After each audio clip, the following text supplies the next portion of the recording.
we're here to talk about this organization. So I'll let you tell exactly what that means and what is this organization? Okay, the first thing is that VORRH stands for Veterans Organization of Resource and Recovery for the Homeless. But more importantly, why VORRH was started. I mean, why was it initiated? As you know, the homeless veterans population is increasing around the country. And the area that we generally deal with is from Gainesville to Apopka. And those numbers have doubled in the last 4 or 5 years. Now, I believe it's at 18,000 in this area of homeless veterans. And the non-homeless, or just the homeless, the non-veterans, has doubled. So, you know, that's a substantial increase, and it's going to consider to go a little higher than that. And that's a conservative figure. I mean, I'm just quoting off the top of my head. But this is how VORRH came into existence. It's because of hearing these type of numbers and seeing our homeless on the streets, under the viaducts, under the overpaths, in the woods, standing on the corner.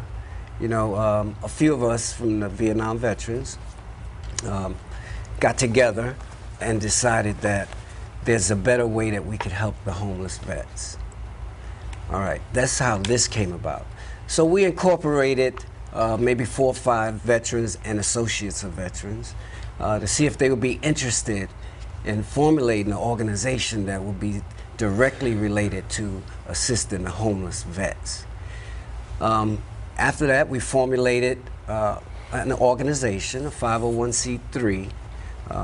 We are state incorporated through the state of Florida, EIN, tax-exempt application, the whole 9 yards. This allowed us to put the word out prior to actually going deep into setting up programs for the homeless, because it's a really, really intricate process when you start dealing with people's lives.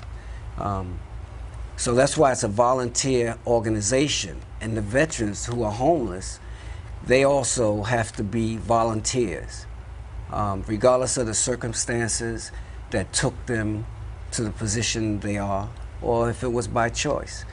If they want to make the transition back to society, it's going to have to be by choice, by volunteer. So we work on that premises, and we have a lot of clinical support volunteers, administrative support. We have PhDs who volunteer time to come and talk to our homeless vets. Maybe I'm putting the cart before the horse, so I guess I'll back up a little bit. VORRH has established, with the help of all the many volunteers and veterans organizations in the area, we've been able to establish a residential program for the homeless vets. That program is located at 902 South Grove Street in Eustis. We have MD on board who volunteers his hours to give rap groups and PTS groups. We have a retired social worker who does a lot of our paperwork. We have like I said, a PhD therapist who controls and organizes our groups. And we also have the many volunteers in